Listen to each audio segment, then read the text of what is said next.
Welcome to another episode of A Stranger, a Suitcase and a Story. I'm Anton van der Walt, and with me is my co-host and fellow traveller in this journey, Ben Liebenberg. Hi, Ben. Hello, Anton. How are you? Yeah, very well. Thank you, Ben. Before I introduced our next guest, I just wanted to check with you. We've now recorded a few episodes. How's your experience so far? Yeah, it's interesting. Very interesting.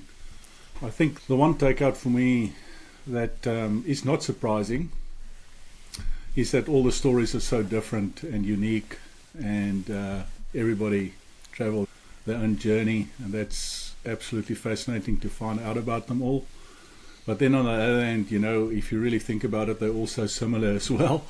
There's just things when you move from one country to another country that you just pick up, and you realize that, look, a lot of the stuff that you go through, not so much just moving, but on the emotional side, is pretty much the same emotions, and which is in line with our name. If you pack that suitcase and leaving stuff behind and bringing stuff over and that kind of thing, there's a lot of similarities. But in any case, that's probably my overall pickup since we've started doing this. Yeah, and it's been fascinating, and I am really looking forward to our guest today, which we'll introduce in a moment. But this podcast is where we explore what it means to leave behind the life that you knew and step into the unknown. And we dive deep into the stories of migration, identity and belonging, unpacking not just the suitcases, but the hopes, fears and dreams that people carry with them. Whether you've made the leap yourself, are thinking about starting over, or simply curious about the courage it takes to begin again, you're in the right place. Each conversation is a window into the human spirit, what it longs for, what it lets go of, and what it finds on the other side of change. So today we're joined by Kevin Horstmann, and I'm really looking forward to this conversation with Kevin. He's the husband, the father of two, loves ocean and surfing. And he says that when he landed in Sydney, when he came here, it felt like he was home. And so that's a very interesting thing for a South African to say. And so, Kevin, welcome to the podcast. We're really stoked to have you here today. Thanks, Anton. Thanks, Ben. Great being here. Yeah. So we're going to explore some ideas with you today, talk a little bit about why you came and so on. Ben, do you want to kick off for us? Normally, Kevin, we for ourselves, but also for our guests, I suppose we always delve into the person, who the person is, understand where they come from, and what brought them, what made them, how they grew up. We're all different, so I suppose we always like to get to know you. So tell us a little bit about where you grew up and how you grew up, and a little bit of that experience, and your earlier life. Thank you, guys. I think that's probably, my story is going to start slightly different to the guests you've had previously, in that I grew up in Johannesburg. My father passed away, I was around 5 years old or so, and my mom, tried to cope with everything. I had a brother and a sister back home. She obviously went into different relationships until she got remarried. Things got shaky for a bit there, and I think that's where my journey really starts, really forming me as a person. A lot of things happened, but the short of the story is I had to leave my mother's house, basically, and go and find my own way at around 11, 12 years old. Luckily, at that point, my grandmother and father took me in, my mother's parents, and obviously they were older people, they were close to retirement, they didn't really need a teenage boy in their house, and it really left me fending for myself, really trying to figure out things. And I guess that's probably why I say when we arrived here, it felt like home. I think my journey really has been struggle with belonging was really the thing that sort of sealed the deal for us as a family to migrate. I was driving today thinking of the title of your podcast, and I think it resonated so much with that stranger element, because for so many years I felt like a stranger in my own country, and that was sort of a driver for me to explore immigration really since 2011. So in a nutshell, that's really my childhood. It's when you How old were you when you decided to come over here? I was probably early. It didn't start off with Australia. It started off with in New Zealand. What was it, in 2011? My now wife and I, we've been together for 22 years. She was a single, only child, grew up in Marlow Park, of all places. So obviously growing up in a bush, there's limited people. So she also had her own sense of belonging and trying to find herself. We met when I just finished matric.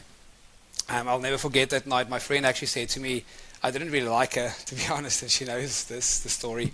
And my friend said to me, no, take her number. She's going to be, it could be your wife. And I said, oh, well, let me take the number. And 22 years later, here we are. So you picked the right number. I picked the right number. So around 2011, I played rugby like you guys as well. And I think we go into that journey of trying to make it, and you go into that semi-professional space. I went into teaching while I played rugby.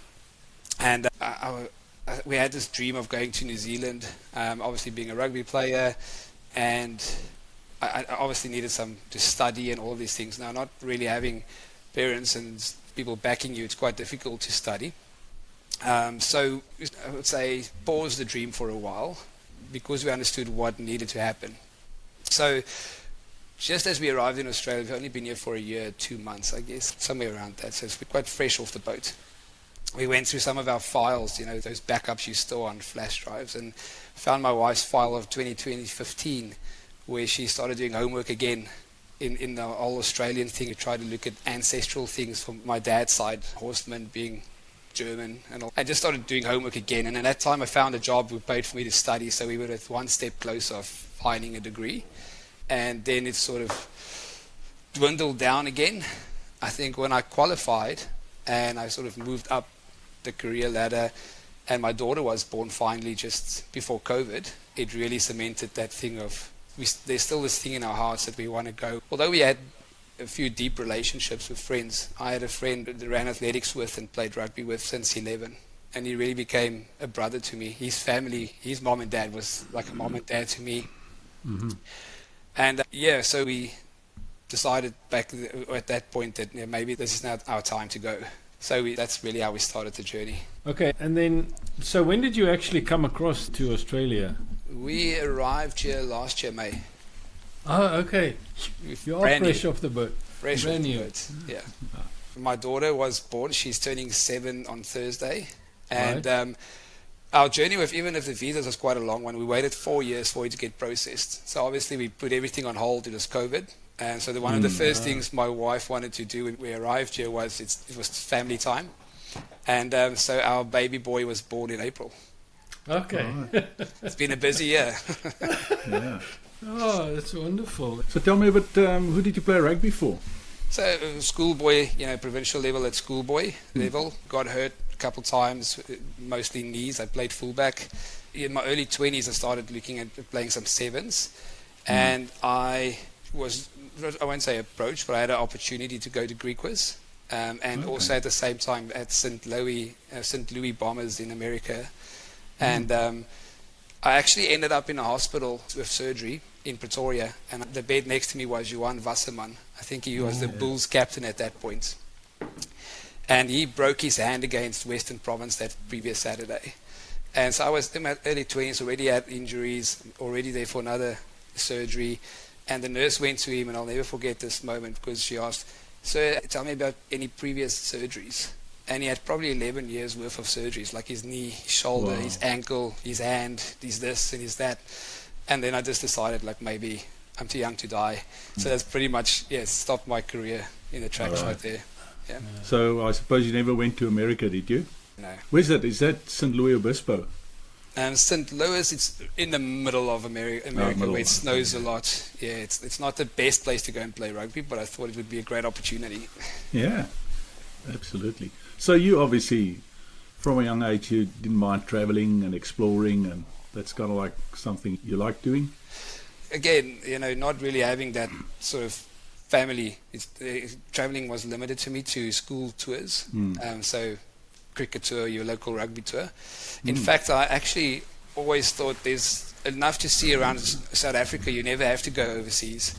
And I started living in a foreign country. So that didn't work out for me too well. I think we went on holiday one year with my wife's 30th. We went to Thailand, and it sort of opened up a new world to me, just to know that there is actually places out there you can go, and it is quite fun. You don't have to stay local. So is that the first time you went overseas? Yes. Yeah, in the other podcast, I glibly said that Thailand isn't overseas, but yes, I suppose it is overseas. It's just like, it's an interesting thing. You say that, you went to Thailand, and because I remember the very first opportunity I got to work overseas was actually in Thailand, in Bangkok. And it was a weird thing, and maybe you share that experience then, is to say, when I landed there and I was there for a while, and I know you went for holiday, but when I was there for a while, I suddenly realized that I want to do more of this. Not because of any emotional thing, but I love to find the new culture and all of that. Is that where perhaps you started thinking about there's a different world? Yeah, I think obviously I knew about other countries. I had this dream of immigrating, but I didn't know. Well, first I always thought I will die sitting on a plane for 16 to 20 hours. I'll never make it. I can't sit still myself. And then experiencing that first flight, I think there's just something about the adventure. And then going into Thailand and visiting different areas, seeing different cultures, and really opening up the world, for the first time. It really enticed me to become a bit more adventurous. In fact, before we came here a couple of years ago, I think it was 2021, 2022, maybe a bit later, we semi-migrated to Cape Town just after COVID, like most Joburgers did. And while we were living there, I got this call from Australia, from Sydney, and somebody found my CV somewhere and wanted me to go for an interview to manage a allied health practice here in Penrith. Don't know how, but I got that job, but I managed this entire clinic from Cape Town. Always 8 hours. Yeah, that was the craziest thing. So I've never set foot in that place till today. It actually closed down. When we arrived, I actually went down to go and see, and it was quite a surreal moment. Being in Cape Town, you're running this business that operates 7 to 7 Australian hours. You never set foot in there. You've never really met the people except for Skype or Zoom or Teams. We decided, okay, let's go to a place where we can go without having a visa, and I can be closer to the time zone. So we packed up everything and we moved to Bali. We lived there for quite a while as well. Wow. Yeah. So how did you find that? Tell us a little bit about that. That was interesting. It was, I think initially you arrived there and it was a strange sort of thing to go through, because it was really in the heart of load shedding in South Africa. I worked these weird hours during the day because I started working at 2 a.m. in the morning. That's when the clinic started operating, and that's normally when load shedding happens. And there's all of these things happening in South Africa. And then you go to Bali, which is, I would say, maybe a few steps behind South Africa. And there's no load shedding. Petrol price is so cheap, but they also operate in their own way. And just to see that country, it's basically dominated for Australia. I think I've met more Australians in Bali than I've met in Australia, to be honest. So our barber, the restaurants we went to was all Australian. The villa we stayed in, every night they catered. They always had Australian barbecues. So it was a bit of a glimpse into Australia, but it wasn't Australia as such. In the beginning, I think when we got there, you're so respectful of the beliefs and all those little things they put outside, those offerings and so on. And I think in month 4, my daughter just started walking straight through it. She didn't have time for that anymore. She was just over this whole thing. So it was an interesting experience. Yeah. And so what made you decide to then, I mean, there's so many signs I'm hearing, but I'd like to ask that. Why did you guys decide to come to Australia then and say, okay, this is what you want to do? When did that happen? I think around 2019-ish, I actually went to go and see an agent about Australia. And they said to me, we'll never be able to come here with my skill set, the way where my degree was and all of those things. It's never going to happen. So with that in mind, and I think there was also elections around that time, and I remember still watching the news one day and they said they were going to, I see now it's almost a recurring thing with elections, but they said they're going to curb immigration, especially Sydney and Melbourne. So we always put Australia aside and we started looking at Canada. Also, it was this weird way our Canada just ended up sort of on our path, and it was such an up and down journey with the English tests and this happening, and then, one day you get something right, the next day everything falls apart. And I almost believe that there was the space where we knew of this person, and our immigration agent sort of connected the dots that I knew him from a previous company. And so he reached out to me because this guy needed this letter to be able to get their visas, and we provided this letter, and then all of our doors just closed. It was sort of in November of 2019, 2020. When was COVID? 2020-ish? Yeah, 2020, early 2020. Early 2020, so it was 2019. So around November, we just thought, okay, look, Canada didn't work out. We don't want to go to New Zealand, so let's just try this Australia thing and see what happens. And from submitting our skills assessment to getting a nomination for a state nomination from New South Wales probably took 16 weeks, if that long. I think it started December. By the end of January, we had our state approval. Wow. And we were just waiting for the final approval. And then COVID happened. So then became the 4-year wait. Then it was that fun time of you going onto your IMI account and you see it's 3 to 6 months, 6 to 9, and then it was just always 1 year. So that's really we almost stumbled into Australia, but things just started working out. After so many agents said it will never happen, it did happen. So which was just quite cool. So that's fascinating because it's, for some people, we listen to some and say, well, it was a really simple thing to come, everything just worked out. And now we're talking to somebody that waited 4 years. And that is not a contributory visa or anything like that. This is a work-related visa, right? And so that's what it took. So this was it's for permanent residency. So we qualified for 2. It was permanent residency, and but the state approved us January 2020, and the government approved us January 2024. You probably almost gave up, I'm sure. Maybe I can unpack this for you, but just to say how close it was. After the Bali trip, we decided, and so another thing our agent told us was, I'm in HR, and in HR you'll never get a sponsorship. So I get this company that while we're waiting for our permanent residency is willing to sponsor me to come over. So I was like, okay, so maybe the agents don't always know.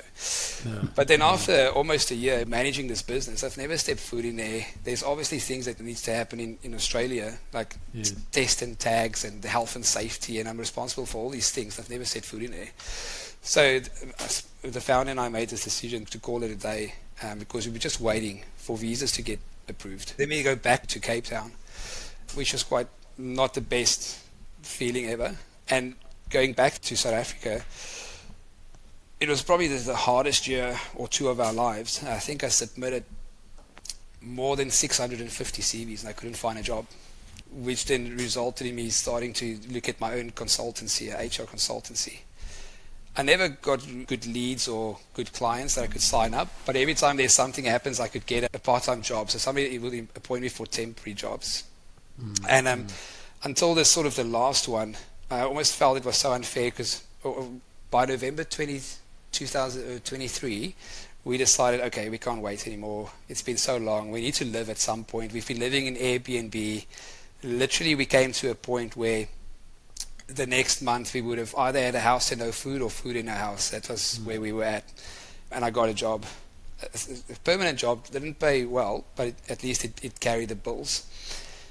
In January 24, I was at wit's end because then I got this offer from a person that I did an HR audit for, and it was just a 6 months offer, and they wanted me to move to Durban for this offer, and I almost felt like this is so unfair because this is the best job that I could have imagined in South Africa. They ended up saying that they will fly me back and forth every second week between Cape Town and Durban just so that I can work for them, and but I had until the Friday to make the decision. I actually till the Thursday, and I asked them if I can just have extension with 1 day. So on the Thursday night, I phoned my friends. I'm like, no, we need to talk because I feel this is so unfair. Like I get this opportunity now, but I have to choose between moving from Cape Town to Durban or leaving a permanent role and taking this other role. And I don't, not even to mention our visas, which is somewhere in the universe. So that particular night, I went into we left. There was this park in front of our house in Cape Town. Chatted to my friends, and we had this whole chat. Went back, it was almost 12 o'clock at night, and I just fell on the bed next to my wife and just said to her, yeah, I'm done. I give up. It just feels like this is never going to happen. I don't know what to do anymore. And I actually just had this moment of, okay, it's over. And as I said it, I saw my watch go off, and it said something about immigrant. And I was like, no way, this is impossible. No, I think you're telling us a story now. I promise you. I grabbed my phone, and it was a visa that was granted on that night. I'll never forget it. You always picture you're going to get this miracle happen in your life. It's going to be bells and whistles. And yes, I'm at the lowest of the low, and this happened. So obviously that changed everything. I took that job. It carried us for 6 months to get us to Australia, and that's pretty much how we arrived. That's amazing. My wife will tell you it's the angels that intervened, and I'm sure you agree with that, Kevin. Yeah. So that is amazing. It's a weird thing, and what you're describing is so important. You apply for visas, you know you'll get it at some point because you've got the points, got the approval and all of that. But then what happens is your life gets into a limbo where you don't really settle anywhere. You don't buy a house, you don't get a full-time job. Now you got your kid, what school do they go to, and when you're going to take them out, and it's very hard. And this is the life of an expat. Sometimes it happens. You're in this limbo space, and that must have been quite difficult, right?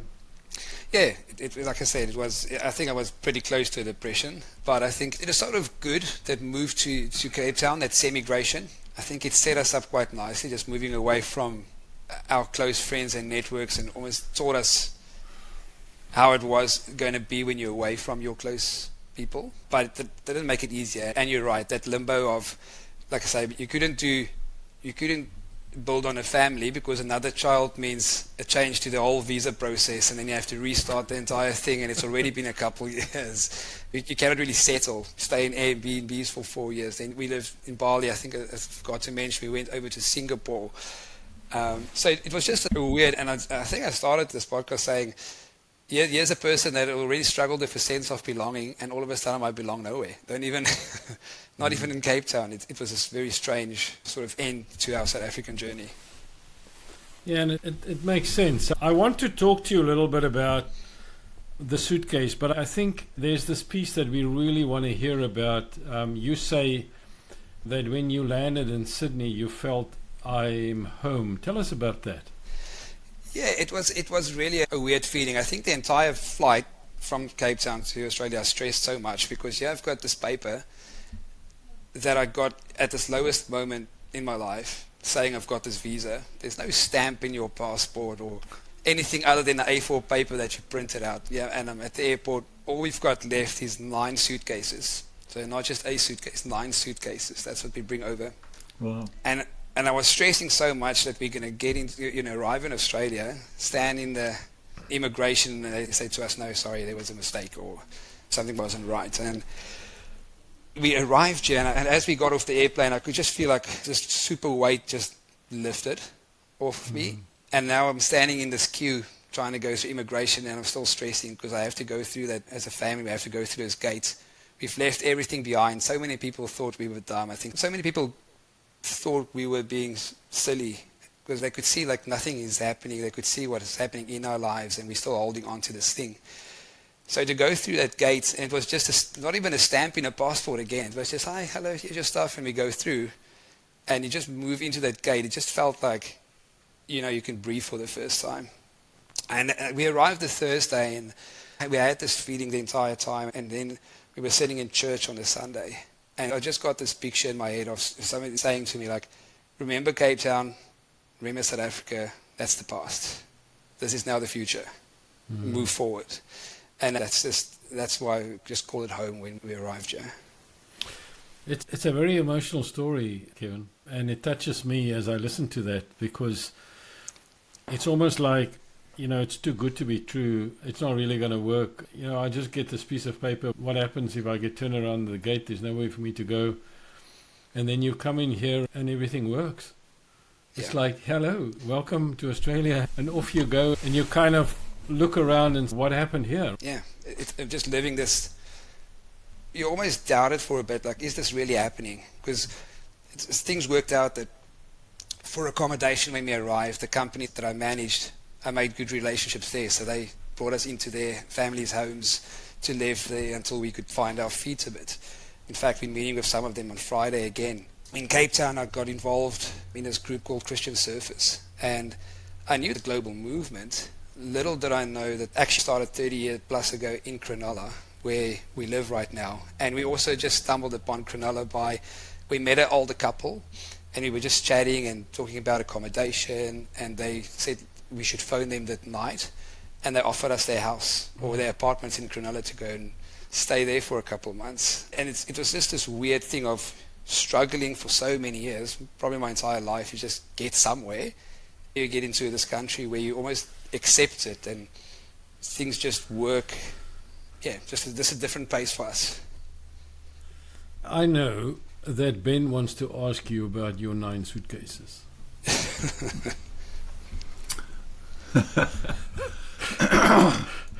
Yeah. What we normally do, we kind of like ask our guests what it is that they pack in their suitcases. But I take it from what you've said is that you just packed everything in your suitcases, whatever you could. Everything that could make weight. Yes. Yeah. That's right. Yeah. By that point, there was not much left. But I think, just to go from a philosophical point of what you've asked previously, that resilience and that drive is something that we could pack in and just take with us, and sort of not giving up, being able to just persevere through it is the things that we can, almost blessed with, that we can bring over. Yeah. Right. And that's true. And I want to talk to you a little bit about your experience here. But before we get there, there were people, I'm sure, that you left in South Africa that were maybe thinking, well, why are you doing this? Or there were people that were encouraging you. So in your suitcase, what did you leave behind, and who did you leave behind, and how is that going for you? It's a bit of both. I think we've had a lot of support from my wife's parents. Obviously, I took their daughter away and their only grandchild at that point. But they were supportive. They knew that this is, it will be a better life for us and for their grandkids. In terms of relationship, like I said, I had a friend there that's like a brother to me. We still connect, speak often. I think that is probably the biggest relationship for me that I've had in my life, and that I've had to give up almost, essentially. And but again, I think that move to Cape Town helped it, because it created that distance for 4 years before we had a bigger distance. So it made the transition easier. I think people that know me dearly and just know of my upbringing or my childhood knows that my focus always been on creating a different or a better life for my kids. And I think what Australia has given us is not just a better life for the kids, but a better life for us and the kids, which has been amazing. Yeah, I think when we arrived here, you asked about home as well. There's 2 things that happened that I just felt like it was unreal. Myself, my daughter, my wife, we were walking at Darling Harbour, just around like normal tourists would do. And she was just running and jumping on these benches and over and top of walls and just being free. And I just thought to myself, like, how good is this? Like, your child can just be free to do these things. And I think it was that weekend or the weekend after we met up with the CS guys, and they made pancakes on the beach down in Cronulla. And one of our close friends now, he's got 2 or 3, I think like most Aussies, 4 kids, but 3 youngsters. At some point I got nervous because I couldn't see my daughter, and she was on the dunes like a kilometer away with his 2 boys, and they were just running up and down and just being free and being kids. And then it just catches you, and it just feels like a weight off your shoulder, which not a lot of people get to experience, I guess, but it's such a blessing that Australia has given us.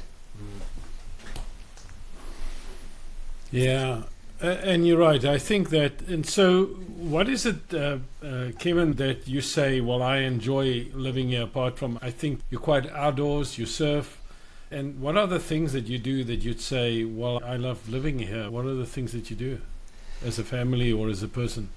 Well, as a person, obviously, surf. My daughter just started surfing with me. It was cool to see her the other day just catching her first couple waves at 6 years old. It's things that we didn't experience.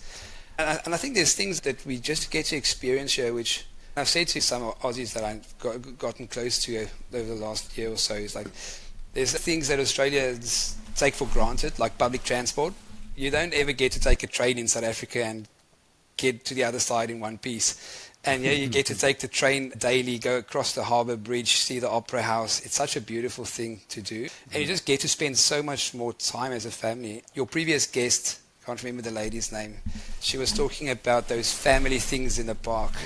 every weekend. There's such a beach life, and we actually get to live that with other families. My daughter's primary school is a couple 100 meters from the beach, so every day after school they're on rocks and catching crabs and playing in trees and all of these things, which is just amazing to experience. So I think that's probably what makes us us at this point.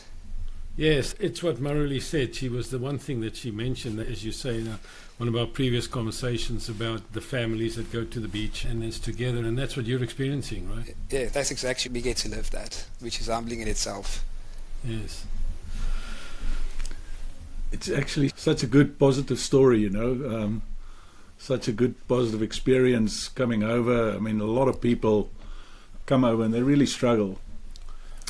And, Anton, you asked me in the beginning of the podcast, what are the things, that I learn or that I hear while we're doing this pod? And one of the things that I've kind of like picked up just speaking with a lot of people now is that it doesn't mean that if you come over with a lot of money or you come over very privileged, a lot of times those people are probably some of the people that struggle the most. And the people who does it really tough and come over and they want to be here, it's such a positive experience for them. So what brings you here and how you come here doesn't always necessarily translate into your experience over here. Yeah, and that's a very philosophical thing, and you're quite right, Ben. And I think if I think about you, Ken, the one thing that's very clear to me when I speak to you and the things that you say, you're obviously very grounded in your faith, and that's the stuff that you needed at the time to get you through, right? Yeah, that's right. There's always this thing over you, and just know there's something better. Doesn't mean it's less work. I think one of the things that people probably underestimate the most of coming to a new country is your network, your CV. That doesn't mean a lot. It's really starting over.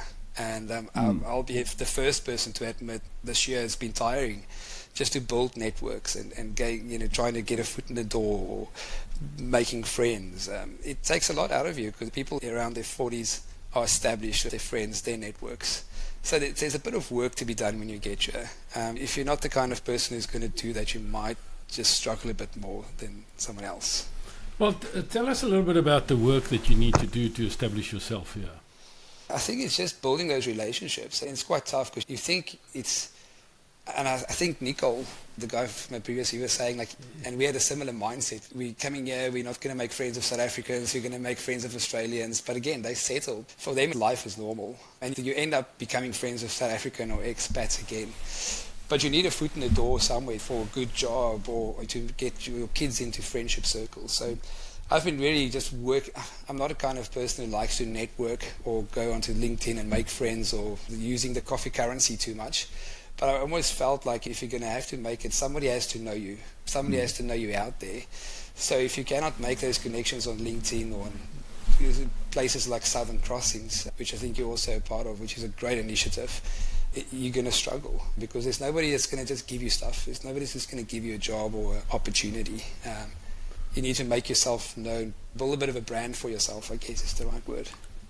Yeah, and it's right. You say that. I think we all come here with this idea that we need to assimilate, we need to make friends with everybody and so on. And as you say, people are, it's not that they don't want you there, but they settled, they're doing their things. And then you talk to somebody like Ben that has been here for, more than 20 years and his kids were born in Australia, but still he's got a circle of South African friends in addition to Australian friends. But it's kind of a weird thing that you go to an event where there's a lot of South Africans or it's a South African event, and I'm sure it's the same with any expat. There's a conversation that you can have where you don't need to have an entree to, right? So we don't need to explain where we come from and what there is, and it's a kind of an easier thing sometimes. But at the same time, if you want to assimilate in a country like this, like Australia, you need to speak Australian, right? You can't just speak South African. Yeah, you need to have those ins as well. But you're right, I've only been to one Southern Crossings event, which is the one with Phil Kearns. And it was such a... You would go to that one, wouldn't you? Yeah, of course. That's the one you won't miss. Yeah. But just to walk in there and seeing so many South Africans, and again, it's in a space where it's a bit of a safe space as well, because there's no expectation. You might walk away with a friend or an acquaintance or two, But it was just good. Firstly, just to have some proper biltong. That was probably big ticks on the box. But yeah, it was a great event, and just great to see so many people. Also, it's inspiring to see that so many people have made a success of the transition into Australia, which is, for somebody that's new in the country, it just gives you that extra bit of hope. And it is, our job here is we talk about all experiences, but I think that's the thing that more than one person have told me about, because Southern Crossings it's a group, but advancing Australia. So it's very, very purposeful in its action. But when you speak to people there, yes, there are many of them that have walked the path. And I think that's also the reason why Ben and I do this podcast. And I would say this to anybody. Ben came up with this idea, talked to me, and we got to this thing where it's so incredibly nice to talk to people like yourself and all the others. And we've got many lined up who wants to tell their story. And, when we talked to you, you said, to us in the beginning when we started talking about wanting to do this podcast with you, you said, well, I've got a story that maybe is a little bit different. And you're quite right. It was. And it is. Yeah. And it's inspiring just to hear all the guests. I've listened to your stories and all the guests you've had on. And it's just a good feeling to know you're not alone. People have done this. They've succeeded. It's not all lost type of thing. And it's just a bit of time. You need to pace yourself and things will happen. Yeah, and it is. I mean, Ben and I was at a function a week ago. And so we talk to people and then we talk about the podcast and then they just love the name. They say, wow, they tell you their story and where they were born. And then, yeah, I came from Springs, or no, I came from Cape Town, or wherever. And so it's certainly something that is great to share. Yeah. Beautiful. Yeah, so Kevin, tell us about the things that you struggle with here. We'd love to know that too. Let me think. I was thinking of a few things which are different. Firstly, there's no boerewors. Sausage in Australia is the worst thing you can eat. I don't know what they do, but it's a no-go. I don't know if you've adjusted to the sausages, but that's a big one. And it's a weird country to adjust to because you think you're coming to Australia and you're seeing all of these Australians, but I was driving the other day and somebody cut me off and I was thinking like, I wanted to swear to this Australian, but this thought crossed my mind like, that person could literally be from any place in the world. You cannot actually just narrow it down to Australia. So it's not like South Africa where there's a couple different communities. It's wide. The entire world, it's such a global country, I guess. It was a bit of a struggle to get used to. But I think other than that, it's minor things. I mean, like I said before, the public transport is such a good thing. Schooling is such a good thing. I was unlucky enough to have my first operation this year in Australia as well. You keep on having those, right? The freak accident happened and I had to go to get my bicep repaired.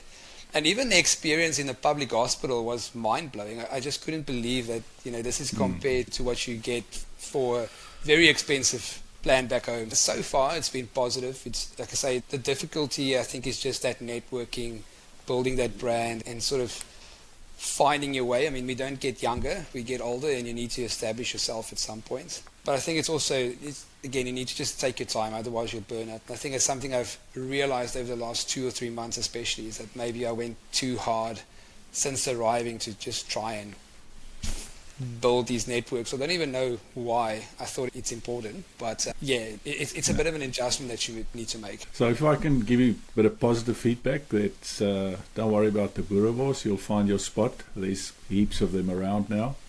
You just need to find one, but you'll find a place soon. And you're right. I think again, just speaking to a lot of people, the one thing that most people say when they've been here, but it's just take it a bit easy in the beginning. You don't have to be that hard on yourself. Take your time. It'll happen. Cut yourself a bit of slack. You've got a positive experience. Enjoy it. Don't. You don't have to push it too hard. Just do the things you're going to do, and you'll be all right. Thanks for that, Ben. Maybe if you've got a good recipe, I'll open a shop here in Alla. Not too far from you. There are more than one shop in Sydney, I can tell you that. And they're very good. So the thing that, if I have to ask you this question, if you were to talk to somebody thinking about, immigrating to Australia or coming to Australia, what would your kind of 3 or 4 things you'd want to say to them? I would say, look, the experience is gonna be up to what you're gonna make of it. So you need to almost, you've got a choice. You can either invest fully in it, and I think once you make full investment, it'll be a bigger success. I see a lot of people that's got sort of in both sides, and you don't know where you want to be. So I think it's just make sure this is what you want to do, and then commit fully. And always just be ready. The culture is different, and I think your previous guest also alluded to it, that it's not like South Africa where people measure in cars and big houses and so on. It's a bit more relaxed in that sense. And if you can make that transition from having help and living almost a privileged, sheltered life in South Africa and come here and things on your own, if you're up for that, it will be successful. Yeah, and that's an important point. I think that people love the idea of coming to Australia, and then some find out, I've got to do everything myself. And it's not so bad. It actually is not a bad thing at all. It's a good thing. Especially that first time you stop at the petrol station. Yes.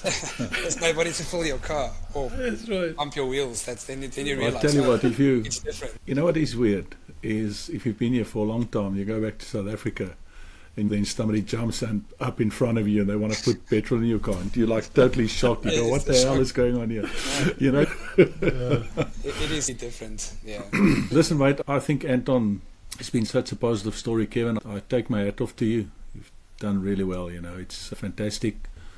I almost want to stop it because it's such a positive note to end on, and take that away. And it's good to know that people come over and they're happy, things work for them. So good. Yeah, and before I close, just say, what I take out of this, Kevin and Ben, is that what I experience from Kevin is somebody that says, well, I'm actually aware of what I've got. I'm aware of the privilege I have to be able to do what I did, and very much grateful for that. And it's so good to hear, because there's plenty of things that one can find that is wrong, but that's not your attitude. Great. So thank you for your time, Kevin. It's been a fantastic opportunity to have a chat to you. Thank you to you both. Thanks for the opportunity. It was great chatting to you, and hopefully catch you in person soon.